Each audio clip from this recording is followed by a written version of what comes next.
Welcome to VCR, a vintage cinema rewind. We're bringing new movies to old viewers. I'm Blake. And I'm Jason. Today we're throwing down in our own podcast octagon. Who the hell taught you shapes? It's time for our review of Roadhouse 2024, a movie that you and I have been excited to check out for a little while now. Yeah. We're both big fans of the original. We're partway through releasing our episodes, diving in deep into the original movie, why it's so great, why it works so well, why it holds up so well in 2024. Why it deserves to be a cult classic. Yeah, exactly, right?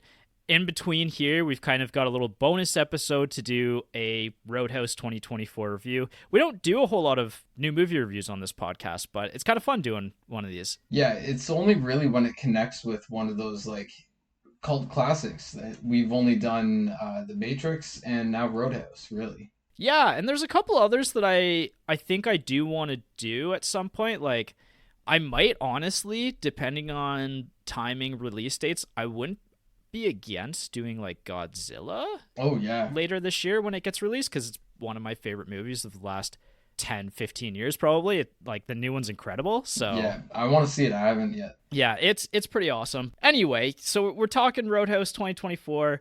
I guess before we get started, what I'm going to do in this episode is I think I'm going to try as hard as possible to be as spoiler-free as possible, and then maybe, I don't know, halfway through this we can kind of cut that off and talk a little bit of spoilers, stuff that we liked, disliked about the movie in a little bit more detail. Yeah, definitely.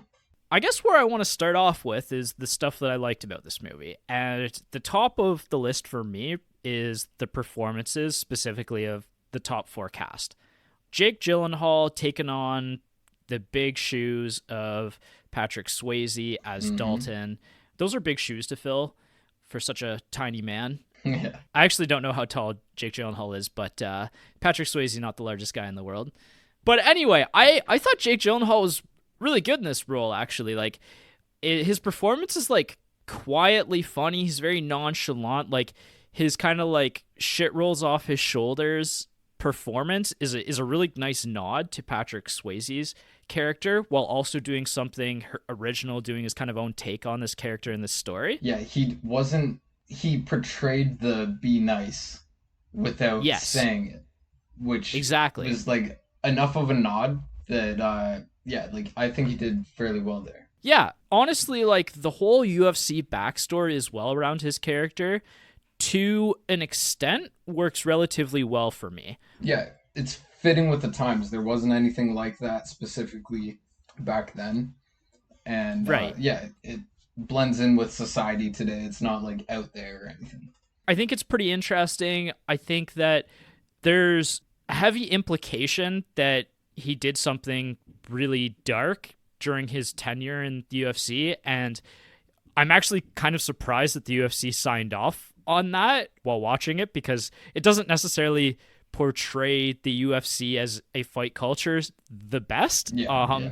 But you know what? Like, I was pleasantly surprised that they allowed them to do that, because I think that brings an interesting backstory to the character that's heavily alluded to, but doesn't outright like show us exactly what happened. Yeah, like in the original, there was like a huge like Chekhov's gun kind of thing where it's like he has done some dark shit before and there's a whole legend behind him and everything. And that carries over in a more modern and subtle way. And it's like they show you clips of him in the octagon leading up to what might have happened or what did happen, like spread throughout the movie as he's having his nightmares on the boat. The boat, yes.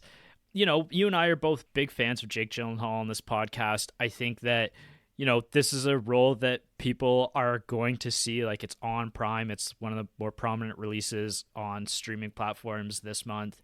People are going to see this performance. I think this role serves him very well. It's something that I think that the closest you could compare to with this character in a modern day setting is something like Ryan Reynolds, but it's a much quieter performance than a Ryan Reynolds performance. Yeah. Which I really appreciate that. You know, he's kind of doing his own thing while also, like, you know, it's keeping kind of current with 2024's movie meta. Yeah, and like he didn't go too philosophical. Like he, it does bring it back to like the middle a little bit, and it's more accessible to anybody. Yeah, The other actors that I want to shout out, Daniela Melchior as Ellie is fantastic in this movie. She's a great actor in my opinion. She just needs better movies maybe. Like really her two big roles that I know her from are this and Ratcatcher 2 in the Suicide Squad remake that came out a couple years ago with right. John Cena. And she did great in that as well. So I'd like to see more of her. I just think she needs at least one big hit movie, and I don't think this is quite going to be it either for her.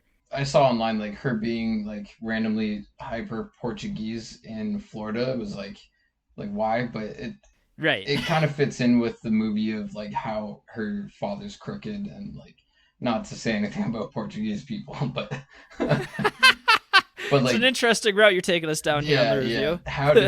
How did they get to Florida? Was it because of the illegal dealings and everything that's going on? It's maybe a hint of I history. imagine by plane, honestly. Oh yeah, yeah, most likely. Jake Gyllenhaal is 5'11". All right, so he's bigger than Patrick Swayze. Swayze, Yeah. which not unexpected. I also want to say Connor McGregor, not the best actor in the world, playing the big bad of the film, but having just an absolute blast Oh the whole yeah. time. Yeah. Like he was just happy to be there. Like and Yeah, just in his element playing like his playing himself basically basically. himself. Yeah. Yeah, like when he did that whole thing with the tour bus and like knocking someone out, like that was like he was made for this role. Yeah, exactly. Like him just waddling his way through this movie, Yeah. like in the most Conor McGregor waddle ever. Like, Yeah. I think that if you're not into the UFC culture, it's gonna come across as like really over the top belligerent, but it's just who McGregor is. Yeah. So Yeah. it's fun seeing him as a movie character of Yeah. himself. And honestly, I think like for acting, he did a decent job. Like he tried. Yeah, it's a first performance, right? Yeah. And what he's very proud of the fact that he's like the highest paid UFC first performance movie. Like he got paid a lot for this. Yeah, and honestly, like his name alone is gonna bring people into this movie. So to see him just having a good time, having fun is cool. Like I had a lot of fun with his performance. And to kind of round off the four performances I liked, Billy Magnuson as the Yeah. main bad Ben Brandt, great performance. I think it's actually a pretty good villain in this case. I don't know that I necessarily love the motivations and the story behind that, and we'll get to that in the parts that I don't like as much about this movie. But in terms of performances, as a rich twat, Yeah. Yeah. he just does a really great job with this one. He's played this character before, and I love seeing him in almost anything. Like he's actually quite good. You don't. Yeah. He hasn't been in that much. Yeah, he was in Game Night. He was probably the weakest part of Game Night. Yeah. Made for Love, the TV series, is like he's playing like a rich like Jeff Bezos type character, and Ah, okay. like very similar, like disconnected, like entitled, all that. He Yep. does it well. In terms of plot, I actually thought that this movie stands out on its own two legs. Like the story is a pretty original take on the original story. It has like maybe more subtle nods to the original, which I actually really like. I think that rehashing the plot of a good bad movie would just be absolutely nonsensical. Yeah. The film goes out of its way, for better or worse, to remind you that this film and the original before it are heavily based in the Western genre. Yeah.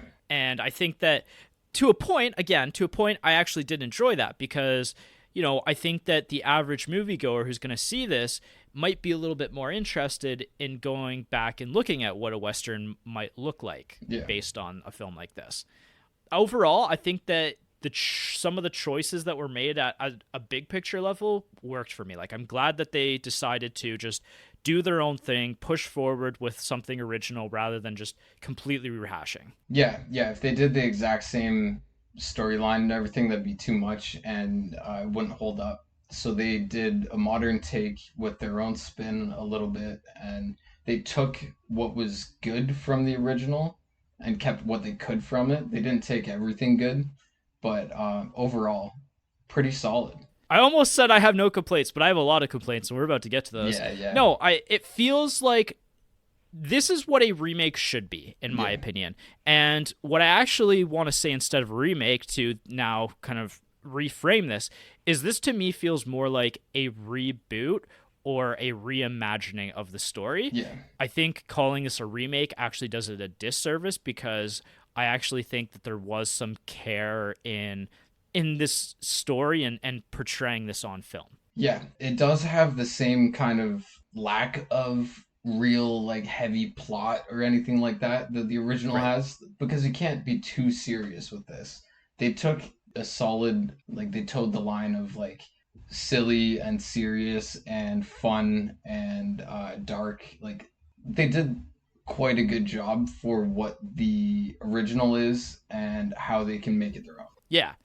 The other kind of last couple things that I really like that I really want to talk about are, like the original, the performances of the live bands in this film are all really good and really fun. They made a choice in this movie to right the wrongs of my questions of the first film of like, why is the Yeah. same band playing at this bar day in and day out and Although just living I at the kind of bar? loved that, but yes, for like a small little island, like the Florida Keys, they had a great selection of musicians. Like Right. they had good music every night. But so here's the thing, and this kind of goes into the stuff that I don't like. And in a sense, I really like that. I thought, like it's fixing a plot hole. But on the flip side, I then realized that, hey, maybe having the same band playing at the bar day in and day out actually is a more cinematic experience. It works, it serves the story better, Yeah, right? and it gives you more characters that you care about and Yes. more backstory. Like if Jake Gyllenhaal for some reason like knew who was playing at this bar and like they went back to like old days or something like that. Like it did give some a little bit more depth. I think it's like this film has a little bit less depth than the first Yes. because of some of that like that kind of area of things. Definitely. The last thing I want to talk about, I'm actually going to just quickly mention now, and then I'm going to talk about it when we get into the spoiler discussion a little bit deeper. The alligator buildup and payoff for this film Yeah. is fantastic. Yeah, yeah. It's really well done, and I can't say too much more other than that, but it's a very unique take at something that you almost don't see it coming when it does, I'll say. I knew it was coming. I don't know. The way that it's structured inside of this film, Yeah. I thought was really effective and original. Yeah, they make you question at a certain point and then like it comes back and you're like no and then it's a yes and yeah, yeah. Well, we'll talk about it more in the spoilers section. I did like the additional funny character played by Arturo Castro, Mo, who's the guy who got his arm broken. Yes. He was a great addition, like as that extra like funny character that we didn't really have in the original. I think that it's interesting in the sense because he's playing one of the villains or one of the henchmen of the Yeah. villains, but he's also an empathetic character. Yeah. It's a very interesting character because it comes maybe in a sense like there's some negativity towards that, or it's a little bit overdone, giving us like evil villains that we can empathize with Yeah. a little bit, and like he's kind of one of those, but he is also just a grunt, right? So I think having a grunt who is just involved with this peer pressure, like being involved in a gang and just being kind of like the young guy who's just there kind of Yeah, thing, like like it works. he just wanted to ride motorcycles and like you can kind of liken that to the original where the guy gets crushed by the polar bear, like that guy, like he wasn't wholehearted into the vibes that everyone else was. He was just happened to be there and he was like, I gotta do a job and Right. this guy's paying me, and he's like at the end he was like, I didn't see nothing. Yeah. Is there anything else that you liked, spoiler free, that you want to talk about? Because I'm done. Yeah. There's enough to like that this isn't a horrible movie or anything. We can round up our thoughts at the end if you want to do it that way. Like once we've gotten through the bad. Yeah. Let's get through the bad then. Okay. Time to get through the bad. What I didn't like about this movie. And we're going to start off with the opening scene of the film because it highlights probably the most offensive part of this entire film, and that's the CGI fights. Yeah, 100%. They're an absolute assault on my eyes. Yeah. With today's like fight choreography for one, and the original Roadhouse, there was some shitty fighting because they didn't honestly know how the fighting overall in Roadhouse, the fighting is pretty good. Like, I can't knock it too bad. Like, some of the karate type stuff is fun and exciting, intense. The barroom brawls feel disorganized, but you can actually kind of see what's going on for the most part. Like, it feels organic, whereas this is the exact opposite of that. And what I want to say to that is, yes, it felt organic. It was great in the first one. Like that's how it should have been filmed. And it's just like today, fighting itself as an art and like as a sport is so much more scientific and like methodical. We understand how to fight. Like Connor McGregor can fucking fight. Patrick Swayze and like the other guy could fight. Patrick Swayze, like he was like a decent fighter. So when, as a fighter, you watch these movies, you can see like, oh, Patrick Swayze, like that was like a shitty performed kick. You're just gonna hammer that kick home through the end of this series. Like because like he didn't turn his hips over. But anyways, you're too stupid to have fun. So overall, like with today's level of fighting, and like UFC is huge, we should have seen the most perfect fighting ever, basically, for this movie is what I was expecting. And then they just CGI the fuck out of it. And then if you think about like the last 5 years as well, like one of the big signpost movies of the last 5 years has been the John Wick series, which is, some of the best fighting in film ever. And to see, a film that is supposed to be centered around fighting done so poorly with the CGI, and from the opening scene, like the opening scene with Post Malone fighting is one of the worst points of the entire movie. To start off the movie like that just completely leaves a bad taste in my mouth. And the other part I want to say to that, like, the Post Malone role is so insignificant to the entirety of this movie. Like, I almost feels like Amazon wanted him in this role just to basically use him as a marketing tool for millennial and Gen Z star power. And they wanted him to write the theme song. And, he probably was like, I'll do all of that. I'll show up, but I want something prominent in this. And they I think they do him dirty in this movie. And it also just overall just does a big disservice to the film. Like, I don't think it's that big. But it feels like it should be bigger. Yeah. I see your point, but I do think that it set up the legend of Dalton quite well. Like, it could have not been Post Malone, and it could have been some like awesome fighter, and they could have not had CGI, and it could have been awesome. It could have been perfect. But they chose Post Malone for all those reasons. Yes, you're right. But the way they set up, he's like fought 6 fights in a row, won all of them, and then Dalton comes out and he's like, I'm not fucking fighting him. That set Gyllenhaal and Dalton up well for the rest of the movie. But where like I disagree with that though as well is like I'm also just slightly confused as a film goer as to like what Jake Gyllenhaal or what Dalton as a character is even doing in this role. Like what is he doing in this backroom bar? Like, how is he making money off of having Post Malone quit? Is it just like basically Post Malone is giving him a cut to end the night kind of thing? Like, I don't really fully understand it. And I think the other part of why this doesn't work for me is because of the legacy of the original film and the relationship of Dalton and Wade. And you kind of expect at some point there's going to be a Wade type of role to appear in this, and Post Malone is kind of the obvious choice in that because he's referenced several times in the first half of the movie, and for him to just never really show up again in the film, I think is just such a odd choice in this film. Because I'm a fan of Post Malone. I like him as a person, Yeah. as well as An a artist. performance. Yeah, yeah. Yeah, as an artist. You know, like I'm just a little bit baffled by the whole opening 10-15 minutes of this film. I can agree with that. Like there's a lot that could have been better. But we can get stuck in the details, and we'll talk about this for like 3 hours. So I do want to. I have to say, I think Dalton is at this low point, and I bet one time he was just pissed off. He was angry at the world and everything. He walked into a bar where that like bare knuckle boxing is happening, and nobody would fight him. So technically, he got the money. So then he realized, oh, I could just keep showing up and just getting the money just for the next few weeks to survive because he's not Yeah, fucking doing anything else. I don't know. It doesn't work for me at all. Like, it doesn't Yeah. make sense. I don't like it. To segue into the next part of what I don't like, because it comes right off the heels of this opening scene, Jessica Williams as Frankie the bar owner, not a great performance by her.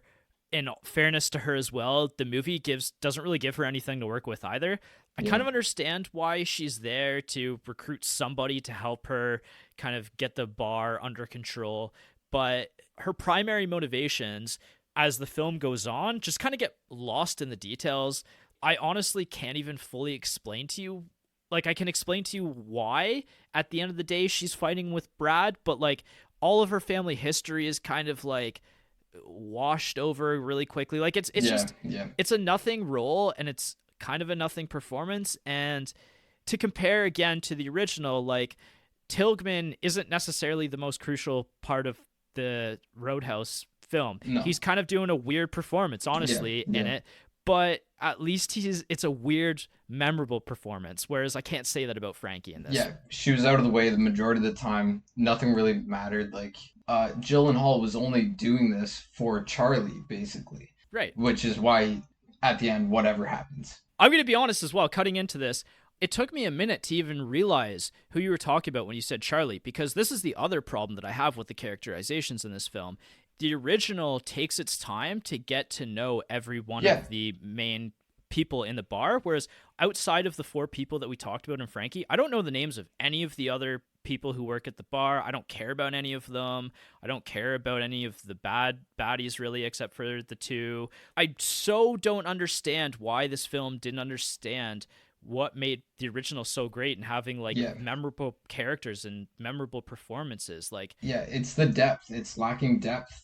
Roadhouse didn't have depth, but it fucking had depth. Know what I mean? Yes. No, it did. It did have depth. Like, you don't have to even though the depth doesn't always make sense necessarily, and that's, I guess, part of the problem that I have with Dalton's background is that having Dalton in the original as the top of the top, the best of the best bouncer, it's weird. Like it feels like it's kind of off in its own world, but that's kind of the thing. Is it's own in its own world and doing its own thing. Like movies don't have to have a deep element of realism if what's the world surreal about them is fun. Yeah, if the world is like really thought about well, and I don't know that this world is fully realized in this case, because I'm just left confused by a lot of it, honestly. Like the crooked cops, again, as an example, like the whole crooked cop angle and how that kind of comes into play with Dalton and Ellie and their relationship and everything.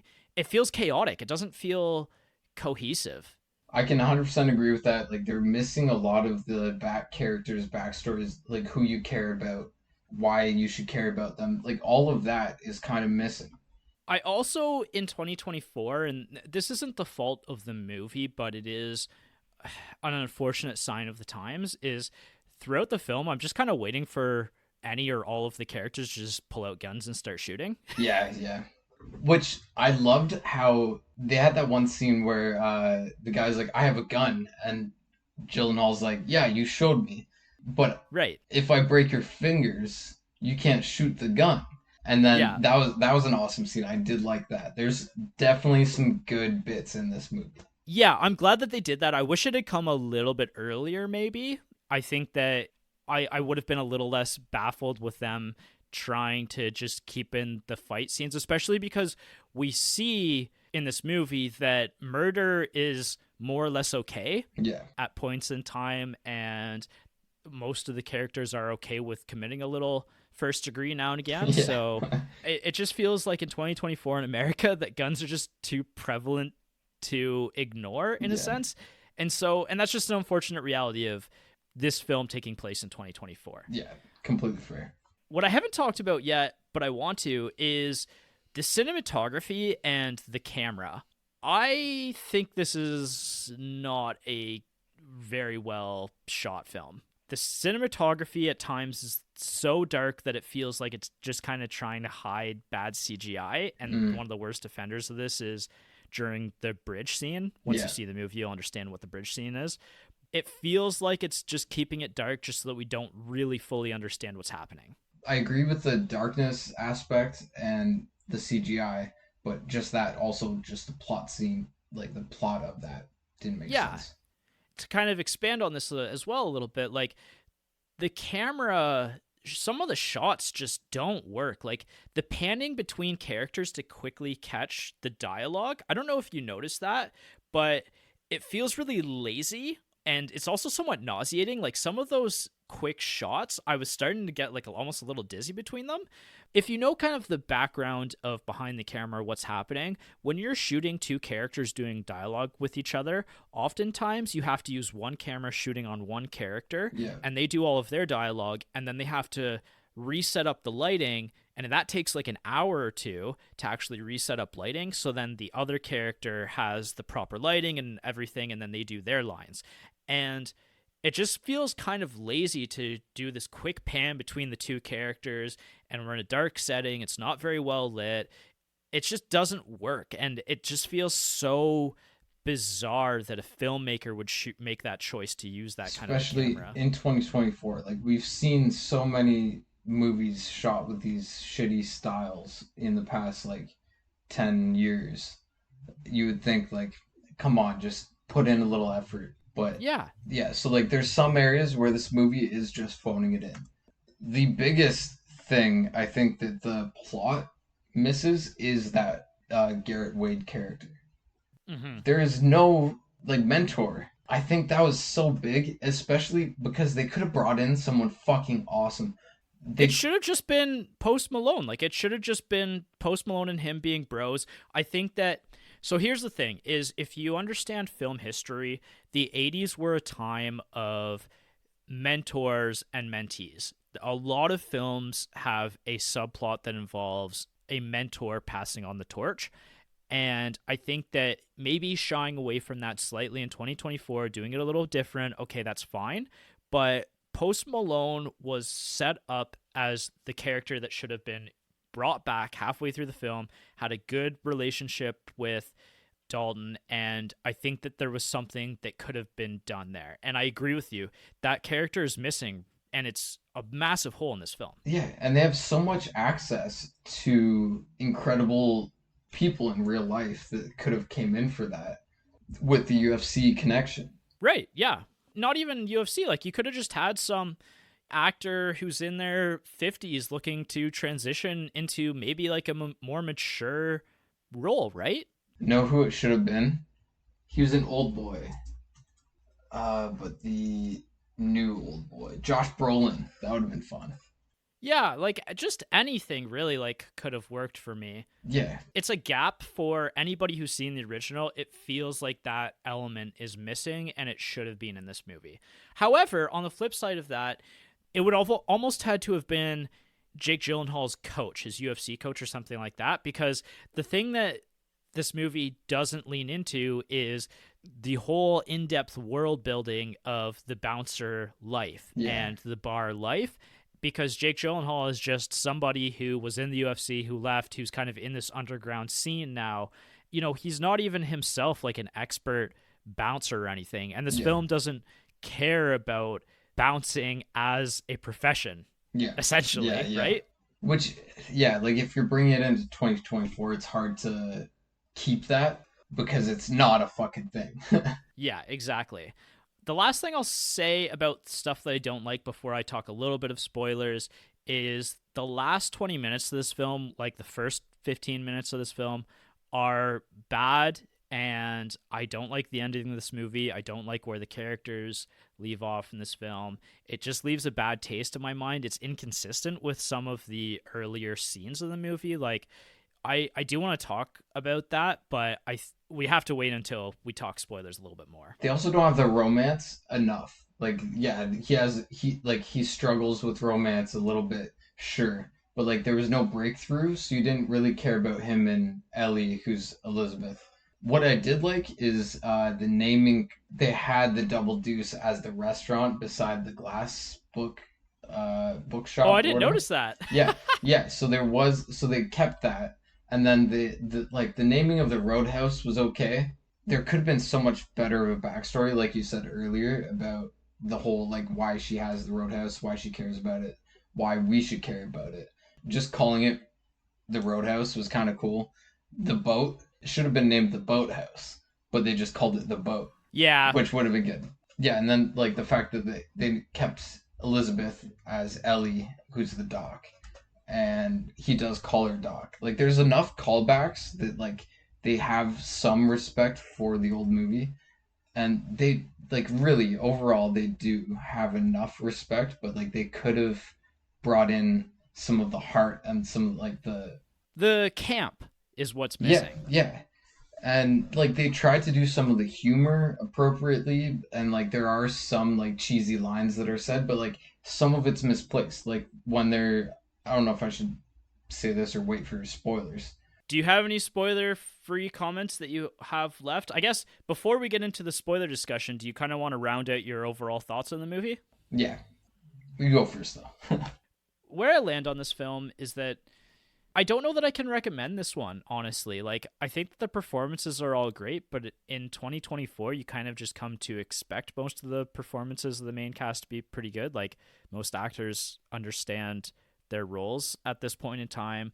It kind of feels like a movie that it tries, but it just doesn't quite try hard enough, and it doesn't understand the source material, and it kind of just feels a little bit like content, honestly. Yeah, And that's kind of a sad thing in 2024. Like, it feels like this is a movie that's made for streaming that audiences can kind of half pay attention to while they're scrolling on their phones at home, and that just isn't fun. Like, as somebody who likes movies, that's just not where I want to be in a film, you know? yeah, It just leaves me kind of sad a little bit to where movies are right yeah. now. Like, and there's some really great stuff out there, and people aren't seeing a lot of that really great stuff. And yet this movie's going to be seen by like 100 million people probably, right? Like, it's so bizarre, and it's disappointing. The only thing, yeah, I can say is that hopefully people will watch the original because of this and be like, ah, that's why old movies are fucking sick.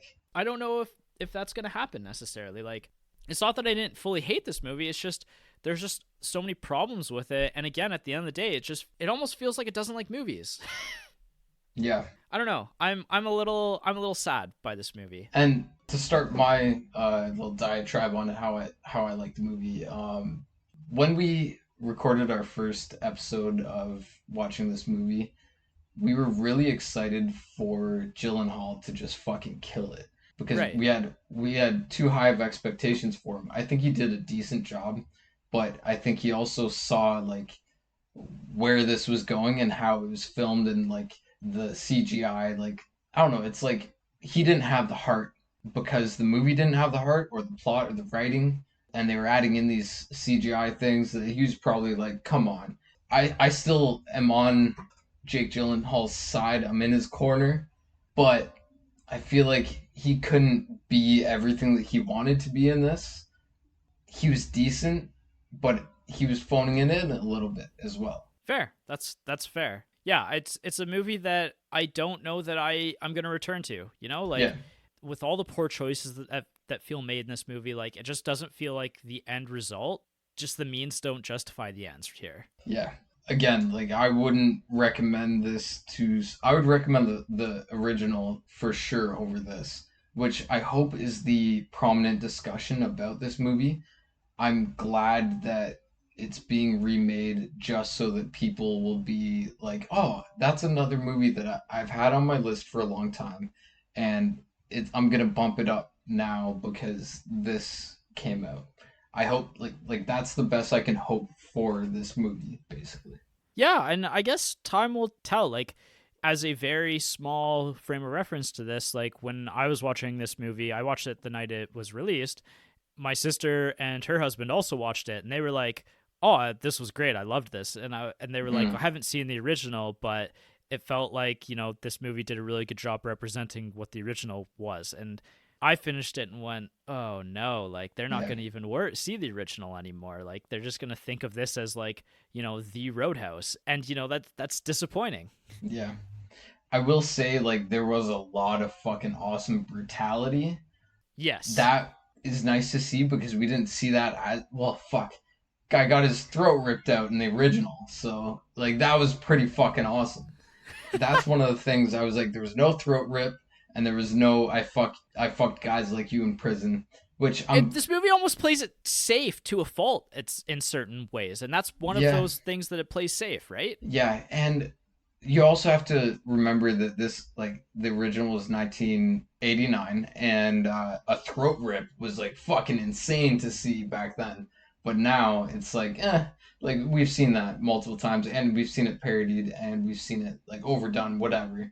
What I will say is like the ending fight between Dalton and McGregor's character was pretty fucking badass. It was okay at best. And let's talk. Okay, this is it. This is the cutoff for spoilers. We're gonna talk spoilers for a few minutes here. So if you haven't seen this movie, either go check it out or don't. I really don't care if you see this one or not because Watch the original. yeah, watch the original. Like go check out our primer episode of the original, and that's it. If you don't want this movie to be spoiled, this is where you cut off for now. Yeah. Okay, let's talk the final 20 minutes of this movie because I think that's one of the most interesting parts of the movie to talk about. Like, I think that the final end part of the fight, where you actually get to see the two characters in one frame or in one shot fighting each other, is Yeah. relatively good. Yeah. But this like weird panning and half seeing the action and like the CGI garbage is just like, what are we doing? Yeah. Like this Yeah. is a fight movie. Like this should be highlighting the best of like fight stunt choreography. This And should it's have not. been like the best fight choreography of the 2020s, Mm-hmm. and it wasn't. Yeah. That was fairly upsetting. Yeah, exactly, right? Like that's where this movie could have really improved on its predecessor. And honestly, like going back 10 years as a someone who's been into the UFC for a long time, if you go back and watch like the Undisputed trilogy, or like I think there's more than 3 now, but Undisputed, like that was one of the best and most enjoyable MMA movie series. And like there's been so many, but and it's been going back decades, from like all the way from Jackie Chan, Bruce Lee, like all of like there were so many good like solid fight Non-Western movies. films, yeah, Yeah, and non-Western actors doing in these roles. but like even the Undisputed, like that was series that this should have improved upon, and it's less than that, and nobody even knows about Undisputed, really. Like I would suggest those to you as a UFC fan if you haven't seen them. Like there's so much awesome fight shit that they just failed at the fighting Yeah. because of the overproduction of it. Exactly. That's the problem. Is it's overproduced, and that's just it's unfortunate. Like that's where the budget went. Instead of trying to come up with good fighting, training the actors, relying on CGI is just so not where we should be in Yeah, like 2024. did we just get screwed over by the writing strike for this movie? I don't think Or so. No. no, because like maybe the writing strike made them be like, okay, well, we can't write this well, so let's just bump up the fucking CGI and release this. No. I don't know what the choice was there, but it's bad. Like I said, the last 20 minutes are just the worst part of the movie for me. Brad should be dead after the boat crash. Oh yeah, It's so baffling that he doesn't die in the boat crash. He then doesn't die to Connor McGregor, I think, running him over. And then yeah. he just gets murdered by Connor McGregor 2 seconds No, later anyway. he didn't get run over by him. That was the random other guy I just got so lost in what was happening, Yeah. like with the action there, and I was kind of just tuning out at that point as well. Like I was just kind of getting sick of this movie at that point, to be honest. It's nonsensical, and then he just gets murdered by McGregor anyway. Like it just doesn't feel necessary. And yeah, like what was McGregor's motivations? Obviously, he's to replicate Jimmy as the psychopath. I think he just gets hired by his dad, like Yeah. Brad's dad, to kind of shut everything down, basically. Yeah, it's a little unclear. It honestly is a little unclear what McGregor is doing in this movie. I will say that the end credits, like the post-credit scene with him walking out of the hospital, is pretty fun, but it also kind of ruins the end victory as well. He like lost the girl because he was too fucking brutal, which... That's the worst offender of this entire movie, is the fact that Dalton as a character gets absolutely no justice at the end. Like you can say maybe he gets a little justice with the kid and the money, but like that's just such a side plot to this film. It doesn't even make sense. Like it does prior plot points of this film a disservice to have her. She literally just says you should go, and that's how their relationship ends. Like it makes no sense to me, because a half hour later they're having a nice intimate moment out on those, what are they called, where you're out in the ocean but it's like really shallow there? The sandbar.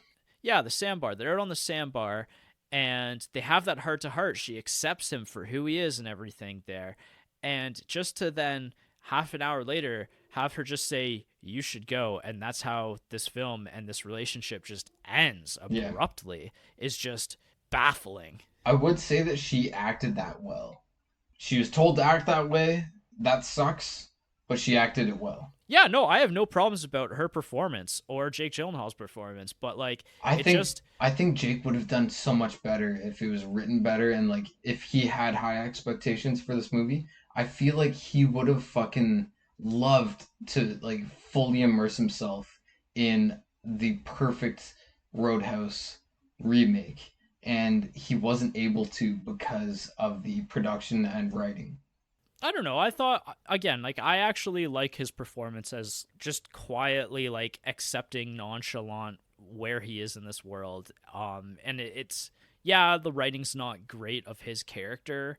It's the heart that's missing. Yeah, at the end of the day, that's what it is. Like, and so yeah, I am just, part of the reason why I won't return to this film is because the last 20 minutes just completely kill any interest that I have in this film as something to return to.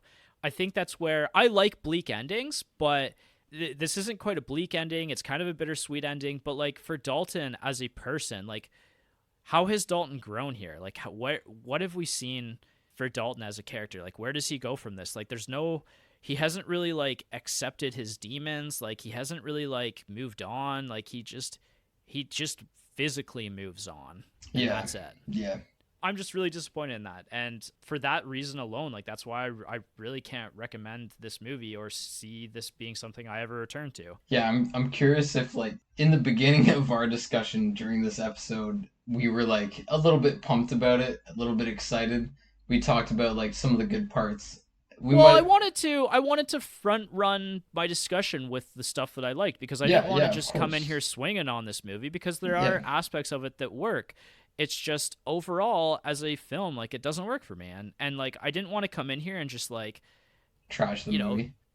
Just completely trash it. Yeah, and I agree. Like part of doing this podcast is like we're excited about these movies. We were excited about this movie, and we want people to see movies like it, like the original.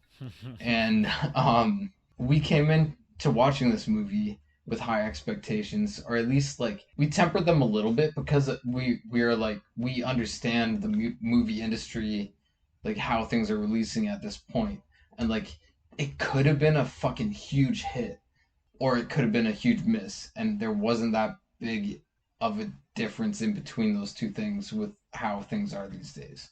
We came in hoping, and we started the discussion with like what we liked. That's fair. And then it's like, shit, now we're just shitting on it. And it's realistically, this is what our podcast is about. It's about two buddies talking about a movie that we were excited about. We watched the movie, and then we're like, they tried here, they did this, they did good here, and then at the end we're like, this is what's real about it. Yeah, and like I'm not gonna water down any of my thoughts on a movie ever, right? Like we've talked some shit about some very classic films on this. This is not one of them. Yeah. But the only other like spoilery thing that I wanted mention that I hinted at was the alligator, the use of the alligator in this film. I actually thought that was genuinely interesting. Like they build up the alligator, they kind of use it as this plot device that it's going to come back later, that the alligator is obviously going to impact the story in some way, and it feels like the alligator is going to be brought up in like the final big end conclusion of the film. However, partway through the film it eats one of the henchmen who shows up at Dalton's boat house, and I thought that it was really well utilized because it feels like it shouldn't happen that early in the film, and then it does, and it's like, oh, that's kind of cool that they built that up, and then they didn't wait to use that at the end. They just like went ahead with it and kind of subverted my expectation that was going to happen then. See, that's where I think like they had one really good writer before the writer's strike. He wrote that part and he's like, this is gonna be fucking awesome and fucking hilarious. Right. We're gonna fucking do this early, and then we're gonna end with a fucking awesome banger. Like they were gonna end with some like crazy shit, but then he was like, all right, I'm out of this movie. Or he or she, they could have continued that theme of like, because this is a remake, we have to expect certain things, but we also have to get some unexpected shit. So that was very well written, sure, but I feel like we lost that writing piece, like that piece of the puzzle who created this movie after that. Yeah, that's kind of like the big epic end to what I liked about the film. Honestly, like you're probably not wrong, although again, like I didn't like the opening of this movie. So yeah, throughout the movie it left a bad taste in my mouth, but that is one scene that's executed very well and one idea that's executed very well. Honestly, I bet that writer, whoever they were, they like wrote an awesome beginning, and then they were like, oh, writer's strike, and then they had to come in and be like, oh, let's make a new beginning to this movie because we need an extra name added to this movie. Let's add Post Malone in. And again, I didn't hate the Post Malone stuff. It was fine with him being the character. The CGI kind of sucked. They could have done a lot to like prepare everything. And like it's just the CGI style that completely screwed everything over. There were a few pieces throughout the movie which were kind of fun. We had that like mini point of view fight where Gyllenhaal, like Dalton, is just getting his face punched in by Knox. Yeah, Connor McGregor is just punching him in the face. That was just like for Connor McGregor. They wrote that for him, and like that was kind of cool, but it's a gimmick, and that's not what makes a movie last. There's very little in this movie that will continue the cult classic of the original. No, I agree. And so I think, honestly, that's all my thoughts on the film. We've gone way over time for what I was planning on recording for this. So do you have anything else to close off on before we wrap up? We got a little bit of the Dalton teaching two new bouncers. It's about the heart of the original that was missing. Like I could pull like a few other things together where I'm like, oh, I could shit on this too, but like it was too long. I agree, and the original one is a similar length, but the original one doesn't feel this long. Yeah, you're in it. You get involved. You're in that universe. You're in that world. I guess my final thought on that idea before we wrap up is maybe the part of the problem with the length is that we're trying to do films with very big budget actors who are probably eating into the budget quite a bit and not sharing screen time necessarily. And that's fine, but I think that movies that are fixated around one character, if I compare this to like Indiana Jones, which is a weird comparison to make in terms of quality, but the original Indiana Jones movies are tight 1.5 hour to 1.40 hour films. And I think when a film revolves so centrally around one character like that, I think that just works significantly better. And maybe that's part of the takeaway here, is that a film centered around one character just inherently needs to be a little tighter if you're not going to write interesting other side characters for us to care about. Yeah. What you should just do is write those interesting side characters. Because who else in this movie do we care about, really? Not much. Exactly. So I think that's it. That's our thoughts on Roadhouse. Let us know what your thoughts are on the film. I'm really interested to hear what average people like think about Roadhouse, because, you know, the critics are going to skewer this. Like, I felt bad skewering this a little bit. Like, I really wanted to like this movie, but, you know, let us know, like, what are your thoughts on this as somebody who doesn't review movies on a regular basis necessarily. Or if you do, murder it just like us, and we'll keep the discussion going. Yeah, for sure. Also, let us know, like, did you like us doing a new movie on this podcast? Should we do this a little bit more regularly? Like, it was fun. I did enjoy having this conversation, but and I have thoughts about other movies that I would maybe want to do upcoming in the future. But yeah, let us know what your thoughts are. Tell your dad not to watch this movie. He will Tell your be dad disappointed. To look for Roadhouse 1989 coming onto a TV channel near him. Yeah.